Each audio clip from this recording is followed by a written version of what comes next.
जय श्री कृष्ण भक्तों, आपका स्वागत है भागवत गीता सार में। हम 18वें अध्याय का पान कर रहे हैं। वसुदेवं सुतं देवं कंसचाणूरमर्दनं देवकी परमानंदं श्री कृष्ण वंदे जगद्गुरु। श्री कृष्ण शरणं गोपाल शरणं, श्री कृष्ण शरणं गोपाल शरणं। मेरे बांके बिहारी नंदलाल शरणं, मेरे बांके बिहारी नंदलाल शरणं। श्री कृष्ण शरणं गोपाल शरणं, श्री कृष्ण शरणं गोपाल शरणं। मेरे बांके बिहारी नंदलाल शरणं, मेरे बांके बिहारी नंदलाल शरणं। श्री कृष्ण शरणं गोपाल शरणं, श्री कृष्ण शरणं गोपाल शरणं। मेरे बांके बिहारी नंदलाल शरणं, मेरे बांके बिहारी नंदलाल शरणं। श्री कृष्ण शरणं गोपाल शरणं, श्री कृष्ण शरणं गोपाल शरणं। मेरे बांके बिहारी नंदलाल शरणं, मेरे बांके बिहारी नंदलाल शरणं। बोल भगवान श्री कृष्ण की जय, श्री नंद के लाला की जय, श्री देवकी नंदन श्री कृष्ण की जय, श्री द्वारकाधीश भगवान श्री कृष्ण की जय। बोल देवादिदेव पूर्ण ब्रह्म भगवान श्री कृष्ण की सदा ही जय। जय श्री कृष्ण भक्तों, आपका स्वागत है श्रीमद् भागवत गीता सार में। हम 18वें अध्याय का सार का पान कर रहे हैं। भक्तों, हमने श्रवण किया कि बहुत से मानव ये ना समझते हुए कि त्याग या संन्यास कैसा होता है, अचानक ही हालात के मारे रहने से, हालातों के कारण से उनको ये लगता है त्याग कर देना, संन्यास ले लेना हमारे लिए अच्छा होगा। और कई तो डिप्रेशन में संन्यास लेते हैं, त्याग करते हैं अपने वस्त्रों का, अपने स्त्री पुत्र का। और कई लोग इस लोभ में संन्यास की तरफ जाते हैं, संन्यास लेते हैं, ये अपना वस्त्र त्यागते हैं ताकि हमारे को अच्छा लाइफस्टाइल मिलेगा, जीवन बिताने के लिए अच्छी सुविधाएं मिलेंगी, क्योंकि वो अपने लाइफ में सक्सेसफुल नहीं हुए या आलस के कारण, या उनका प्रारब्ध ही ऐसा था कि वो कामयाबी ना प्राप्त करके उनको सब संसार दुख में लगा। यही भगवान ने कहा है कि जो कुछ कर्म है वह सब दुख रूप ही है, ऐसा समझ करके यदि कोई शारीरिक क्लेश के भय से कर्तव्य कर्मों का त्याग करते तो वह ऐसा त्याग, राजस त्याग करके त्याग के फलों को किसी प्रकार भी नहीं पाता। ऐसे जो त्यागी होते हैं ना भक्तों, भगवान ने स्पष्ट किया है कि त्याग किसका होता है। त्याग होता है इंद्रियों के फलों का, मन और इंद्रियों को बस में करना और उनके फलों का त्याग करना, इच्छाओं का त्याग करना। लेकिन हम इच्छाओं का त्याग ना करके हम वस्त्रों का त्याग कर देते हैं, अपने बालों का त्याग कर देते हैं और डंडौते डालते हैं, मालाएं फेरते हैं और हम समझते हैं हम सबसे बड़े भक्त, हमसे बड़ा कोई भक्त नहीं है। और इतना करने से भगवान बहुत प्रसन्न हो जाएंगे। सुबह 3 बजे उठ कर के 100 डंडौते डालेंगे और मालाओं को भी कहते हैं ना पॉलिश करने लग जाएंगे।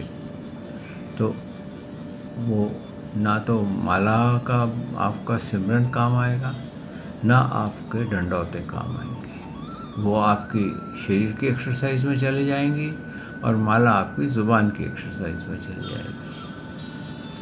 तो इस प्रकार से कहते हैं जब तक आपकी इंद्रियां बस में ना हो, आप मन से सबका वस्तुओं का त्याग ना करें। भले ही आप ऊपर से कहते हैं ना मन से संन्यास और बाहर से संसार, अगर जब तक आपके अंदर ये भाव ना जगे कि मैं मन से संन्यास लूँ और आपका मन संन्यास भी ले ले और उसके बावजूद आप काम, क्रोध, लोभ, मोह, अहंकार, मत्सर, तृष्णा, इच्छाओं के अधीन है, मैं, मेरा, राग, द्वेष, निंदा, स्तुति के अधीन है, तो भक्तों आपने वो त्याग व्यर्थ लिया है, उल्टा आप दोषी हो जाओगे।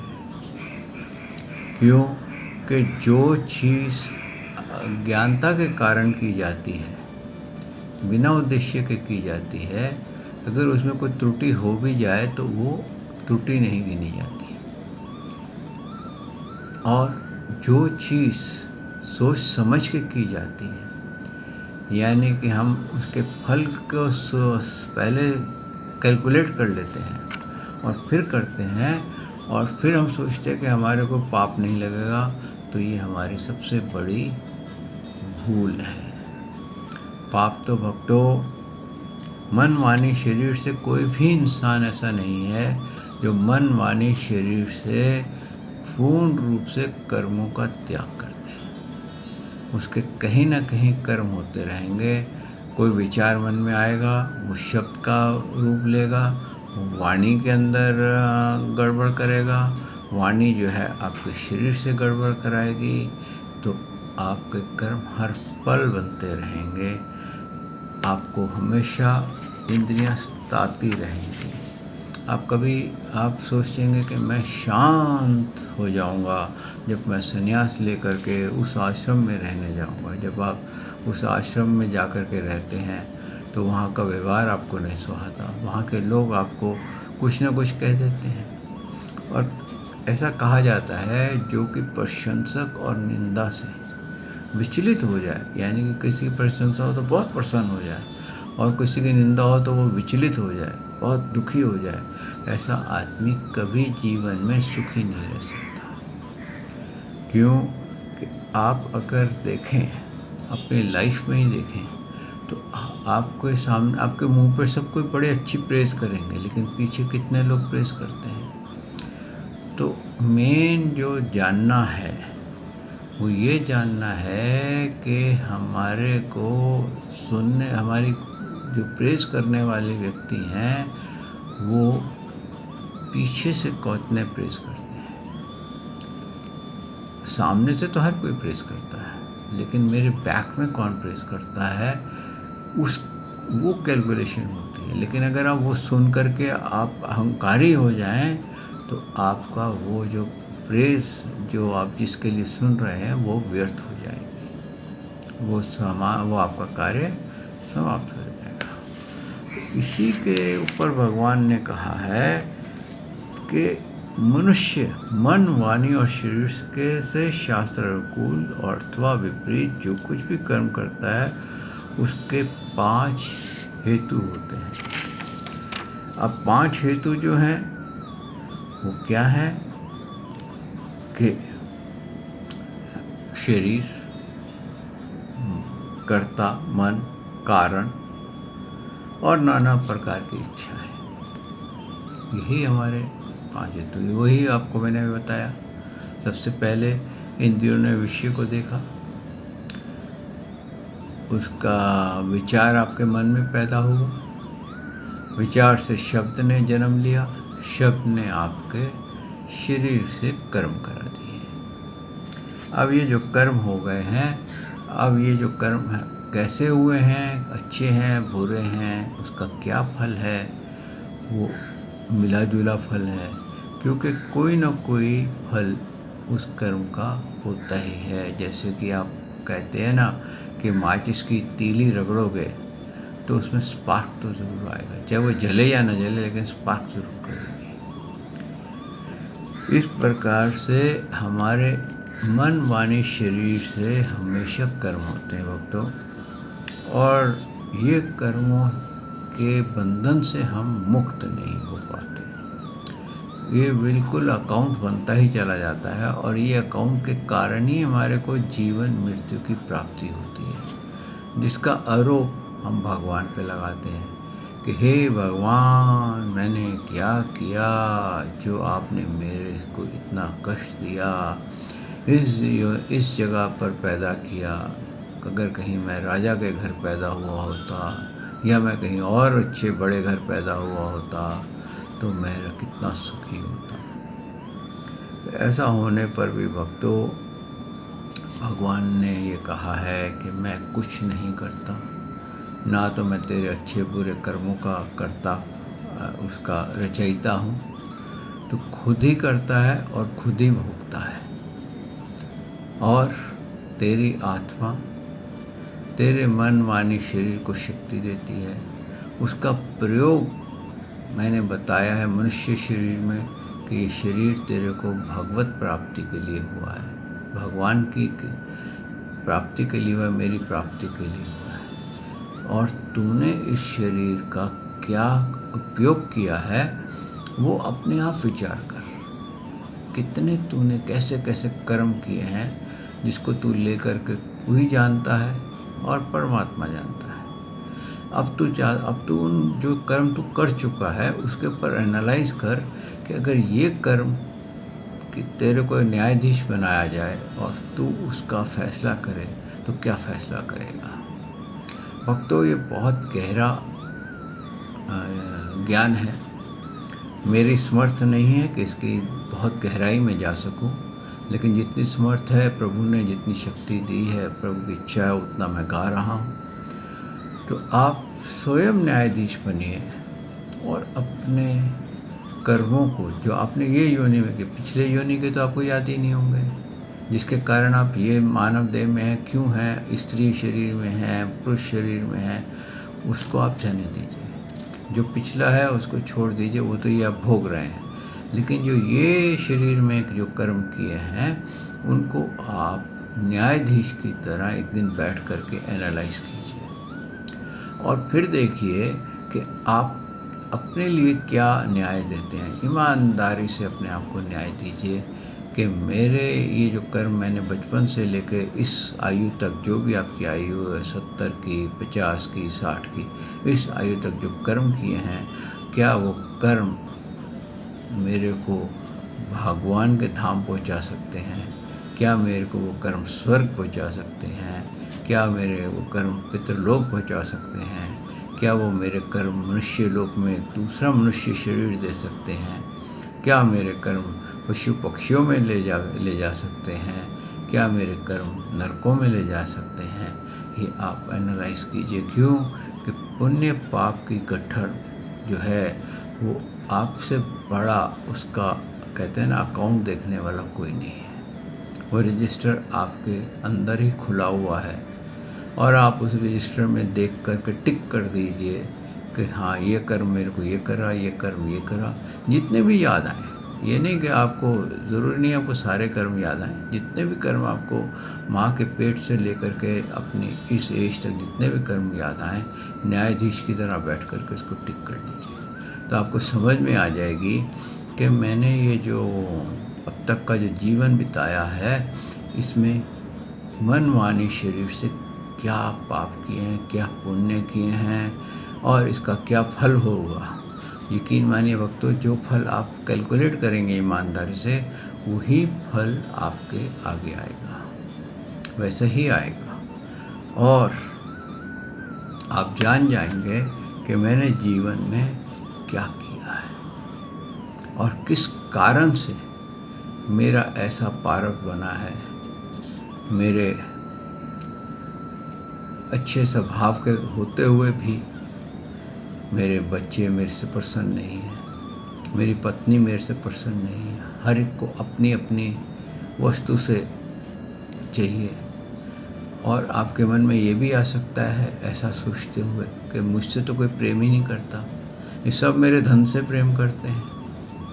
हकीकत में सब खुदगर्ज होते हैं। हर मानव जो है ना भक्तों, हर जीव, पशु पक्षी, मानव, हर कोई खुदगर्ज होता है। वो अपने लिए सबसे पहले कार्य करता है और जो कार्य उसको पसंद होता है वही करता है। लेकिन मानव में एक महानता है कि वो खुद भूखा रह कर के अपने बच्चों को भोजन कराता है। भले ही बच्चे उसके विपरीत चले जाएं, उसको कुछ ना पूछें और वो भूखा मर रहा हो और बच्चे ऐश कर रहे हों, ऐसा आप कई बार देखते हैं। इतने बड़े बड़े घरों के लोग, अगर ऐसा ना होता तो आज ओल्ड होम्स आबाद ना होते, बनते ही नहीं। आज इतने ओल्ड होम्स हैं, वहाँ पर जगह नहीं है, फुल है, पैक चल रहे हैं। तो इसलिए चल रहे हैं कि मानव अपनी इंडिपेंडेंस के लिए खुद गर्ज हो गया है और अपने ही इच्छाओं को पूर्ति में ही लगा है। वो ये सोचता ही नहीं है कि मेरे इस व्यवहार से क्या होने वाला है, मैं कैसे दुखी हो जाऊंगा या कैसे सुखी हो जाऊंगा। बस उसको ये है कि मैं इंद्रियां तृप्ति करके सुखी हो जाऊंगा। तो भक्तों, इंद्रियां तृप्ति करके कभी जीवन में सुख नहीं होता।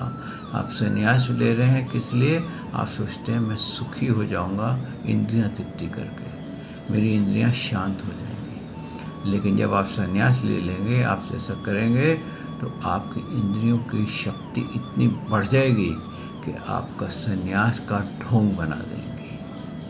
तो भक्तों, इस तरह से भगवान ने ऐसा भेद खोला है। इसलिए खोला है कि मानव जो है अर्जुन जी को बताते हुए कि भाई सबसे पहले तुम मन, बुद्धि और इंद्रियों पे विजय प्राप्त कर। अगर तेरे को सच में जीवन मृत्यु से मुक्त होना है, पहले उन पर विजय प्राप्त कर।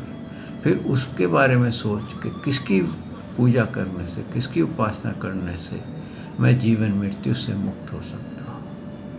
तो भक्तों, आप किसी की भी उपासना करें, मैं आपको किसी की उपासना करने के लिए नहीं रोकता। लेकिन अगर आपको जीवन मृत्यु से सच में मुक्त होना है तो आपको भगवान श्री कृष्ण की चौखट पे आना पड़ेगा, क्योंकि सभी शास्त्र मोक्ष के लिए भगवान श्री कृष्ण की तरफ पॉइंट कर रहे हैं। भक्तों, इसी प्रकार से भगवान ने आगे भी कहा है, परंतु ऐसा होने पर भी जो अशुद्ध बुद्धि होने के कारण उस विषयों में यानी कर्मों के होने में केवल शब्द स्वरूप आत्मा को कर्ता समझता है, वह मलिन बुद्धि वाला ज्ञानी यथार्थ नहीं समझता। यहाँ पर भगवान ने एक बहुत बड़ा रहस्य खोला है। भक्तों, क्या है कि जब हमारी बुद्धि अशुद्ध होती है ना, तो हम हर दोष किसी न किसी पर लगा देते हैं। मान लीजिए एक गिलास पानी का टेबल के किनारे पर रखा है आपकी पत्नी ने आपके लिए, लेकिन किसी वजह से आप बात करते हुए ध्यान नहीं होता और आपका हाथ लग जाता है, तो वो गिलास गिर जाता है।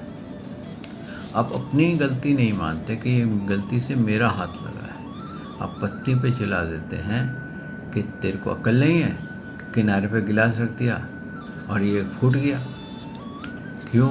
कि हमारे को बचपन से ही सिखाया गया है, I am right, you are wrong, मैं सही हूँ, तू गलत है। अब ये एक डिफ़ॉल्ट सेटिंग है बात, जिसको कि आप कभी देख लीजिए, किसी भी अपने बच्चे के साथ आप बहस करके देख लीजिए, वो बच्चा यही प्रूव करेगा कि मैं राइट हूँ पिताजी, आप गलत हैं। क्यों ऐसा करेगा? इसका कारण ये है कि उसको ये डिफ़ॉल्ट सेटिंग मिली है बचपन से। जब वो चलना सीखा था तो किसी से अड़ के गिर जाता था तो उसको क्या कहते थे? इसको मार दे, हत कर दे। और उसके दिमाग में क्या आता था? मैं तो सही चल रहा था, लेकिन ये वस्तु ने आके मेरे को गिरा दिया। तो वो चीज़ उसके माइंड में एक डिफ़ॉल्ट सेटिंग की तरह बैठ गई है।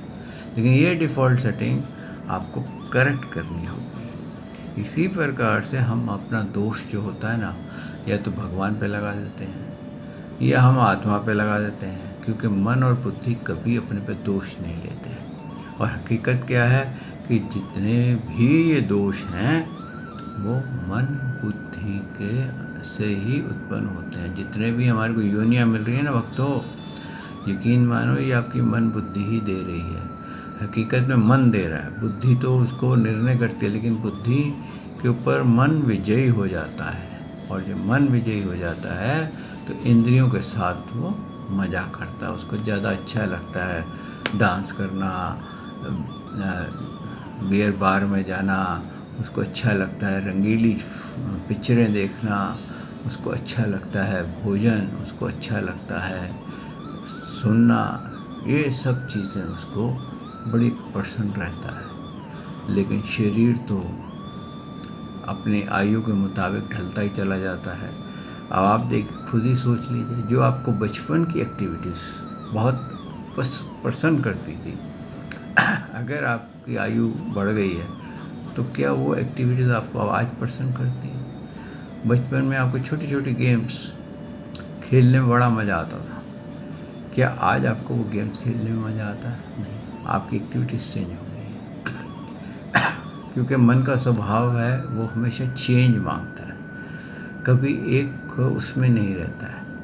आप सोचे कि मैं एक उसमें बना रहूं तो नहीं बने रहने देगा वो, क्योंकि उसको हर चीज़ में चेंज चाहिए। आप देखिए, आप एक सब्ज़ी रोज़ बनाइए तो दूसरे दिन वो मन कहेगा फेंको इसको, मेरे को नहीं खानी है। लेकिन उसको रोज़ एक नई नई सब्ज़ी खिलाइए, उसको बड़ा अच्छा लगेगा। वही स्टाइल उसका कुकिंग का भी है, सब कुछ वही है, लेकिन भाजी को चेंज कर दीजिए तो देखिए उसको क्या स्टाइल लगेगा, उसको बड़ा पसंद आएगा। लेकिन भोजन भी वो रोज़ वही कर रहा है, आहार निद्रा भय मैथुन 4 आइटम्स के अलावा और कुछ नहीं कर रहा, लेकिन उसको उसमें भी वैरायटी चाहिए। ये 4 आइटम में भी वैरायटी चाहिए। आहार के लिए चेंज ऑफ दिस थिंग, निद्रा के लिए कभी उसको स्लीपिंग पिल में मज़ा आता है, कभी ड्रिंक्स करने के मज़ा आता है, कभी वैसे मज़ा आता है। भय भी उसका इसी प्रकार है, कभी सपने में भयभीत होता है, कभी रियलिटी में अपने कर्मों को देख के भयभीत होता है। और मैथुन औलाद उत्पत्ति के लिए भी वो कभी कभी चेंज मांगता है। तो ये क्या है भक्तों, ये हमारा मानव का स्वभाव है। इसको जब तक हम इसका रहस्य नहीं जानेंगे, यानी कि कहते हैं ना कि जब तक हम बीमारी की जड़ को नहीं जानेंगे और उसको जड़ से ठीक करना नहीं शुरू करेंगे, तो भक्तों तब तक आप संसार सागर से मुक्त नहीं हो सकते। अगर आप रियलिटी में संसार सागर से मुक्त होना चाहते हैं तो आप अपनी बीमारी को, अपने दोषों को जड़ से देखिए कि मैं क्या कर रहा हूँ। कभी देर नहीं होती, कहते हैं जब आँख खुले तब भी सवेरा। जो आपने गलतियाँ की हैं, जो आपने पाप किए हैं, दुष्कर्म किए हैं, उसके लिए आप भगवान से, उस व्यक्तियों से, उन जीवों से क्षमा मांग लीजिए। और जिन्होंने आपको उसके लिए प्रेरित किया है, जिससे आप नाराज़ हुए, जिसके कारण आपने जिनका अपमान किया है, जिसके कारण आपने बुराई की है, उनको क्षमा कर दीजिए। तो आप देखेंगे आपके काफ़ी सारे जो भार बने हुए हैं वो समाप्त हो जाएंगे। आगे भगवान ने क्या कहा है, यस्य न अहंकार कृतो विभाव बुद्धि यस्य न लिप्यते हत्वापि स इमाम लोकान न हन्ति न निबध्यते। जिस पुरुष के अंतःकरण में मैं करता हूँ ऐसा भाव नहीं है, तथा जिसकी बुद्धि सांसारिक पदार्थों और कर्मों में लिपिमान नहीं है होती, वह पुरुष इन सब लोगों को मारकर भी वास्तव में ना तो मारता है और ना ही पाप से बंधता है। भक्तों, ये जो श्लोक है ये बहुत डिटेल्ड वाला श्लोक है। इस श्लोक का डिटेल भगवान ने चाहा तो हम कुछ आज गाएंगे, कुछ कल गाएंगे। क्या कहा है भगवान ने कि जिस इंसान में कर्तापन का अभिमान नहीं होता है तथा जिसकी बुद्धि संसार के पदार्थों में, कर्मों में लिपिमान नहीं होती, वह इन सब लोगों को मारकर भी वास्तव में ना तो मारता है और ना ही पाप से बंधता है। ऐसा क्यों है भक्तों? कि इसलिए ऐसा है कि जब हम किसी विषय की लालसा के बिना ही कोई कार्य करते हैं, हमारे को कोई उसका फल का उद्देश्य रख के ना कार्य करते हुए हम कर्म जो है भगवान की इच्छा से करते हैं और हमारे अंदर उसके अंदर कोई फल की इच्छा नहीं होती, कोई हमारे अंदर इच्छा ही नहीं होती है, हम मन से उसकी इच्छुक नहीं है, तो क्या होता है, वो अगर हमारे से उस समय कोई गलती भी हो जाए, किसी की हत्या भी हो जाती है, तो वो पाप में नहीं होती। अब आपको इस उदाहरण से आप समझ सकते हैं। देखिए, कर्म जो है वो अग्नि को भी बांध देते हैं। कर्म जो है वो वायु को, अग्नि को, जल को भी सीमित कर जाते हैं। क्यों? कि इसलिए कर जाते हैं कि आपका जो कर्म है जल से या वायु से कई जगह जीवन आता है और कई बार जल जब आता है तो वहाँ पर जीवन समाप्त कर देता है। ऐसे अग्नि है, आग लगती है और अग्नि जब भड़कती है तो क्या होता है, कई लोगों की हत्या, उसमें कोई लोग झुलस जाते हैं, मर जाते हैं, कई जीव झुलस जाते हैं। तो अग्नि को उसका पाप नहीं लगता, जल को उसका पाप नहीं लगता। क्यों नहीं लगता? क्योंकि उन्होंने ये हत्या करने के लिए प्रेरणा नहीं हुई थी उनको, ना ही उनको ये कर्म बांधेगा। क्योंकि उन्होंने जो इस तरह से जो इंसान जल गया है या जो डूब गए हैं, वो अपनी गलती से ही उसकी चपेट में आ गए, इसलिए उनकी मृत्यु हो गई। और जिस प्रकार से अगर उनके अंदर कर्तव्य, अगर वो अग्नि को ये होता कि मैं इसको जला के मार दूं, तो अग्नि को दोष लगता। और फिर आप देखिए, अग्नि तो सदा पवित्र ही रहती है। वही अग्नि शमशान घाट में मुर्दे को जलाती है, वही अग्नि कूड़ा करकट जलाती है, वही अग्नि आप भगवान की ज्योत के रूप में जलाते हैं और वही अग्नि से आप भगवान की आरती करते हैं। लेकिन क्या अग्नि अपवित्र होती है? कभी अपवित्र नहीं होती। जंगल में आग लगती है, हजारों जानवर मर जाते हैं, क्योंकि उनका कर्म ही ऐसा था कि उनको अग्नि के अधीन आकर के जाना था। लेकिन अग्नि ने उनको नहीं मारा, उनके प्रारब्ध ने उनको मारा है। यहाँ पर भक्तों ये बात आ जाए, क्या है कि कहते हैं ना, जब आदमी आत्म स्तर पर सोचना शुरू कर देता है तो उसको क्या लगता है, जो आत्मा मुझ में है वो आत्मा सब में है। जो आत्मा मुझ में वो अगर सब में है, वही आत्मा है, तो हत्या हो ही नहीं सकती, आप पाप कर ही नहीं सकते। क्यों? जब आप करने लगेंगे तो आपका अपना रूप आपके सामने खड़ा हो जाएगा कि अरे ये तो मैं ही अपने ऊपर बाण चला रहा हूँ।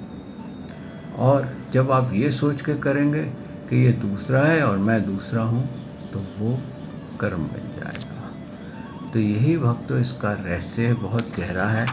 आज वाणी को मैं यहीं विश्राम देता हूँ और कल प्रभु ने चाहा तो मैं आपकी सेवा में हाजिर होऊंगा और इसके आगे का श्लोक का पान करेंगे। जितनी प्रभु की शक्ति मिलेगी, जितना मेरे को बुद्धि प्रभु से प्राप्त होगी, उतना ही एक्सप्लेन कर सकूँगा। आप अपने हिसाब से इसका ज्ञान पढ़िए, इसके ऊपर शोध कीजिए, देखिए, जानिए कि ये क्या है। जब तक आप स्वयं मंथन नहीं करेंगे, अपनी बुद्धि से, मन से इसका निर्णय नहीं करेंगे, इसको समझने की कोशिश नहीं करेंगे, इस रहस्य की गहराई तक आप नहीं जा सकेंगे। आइए भक्तों, वाणी को विश्राम देते हैं।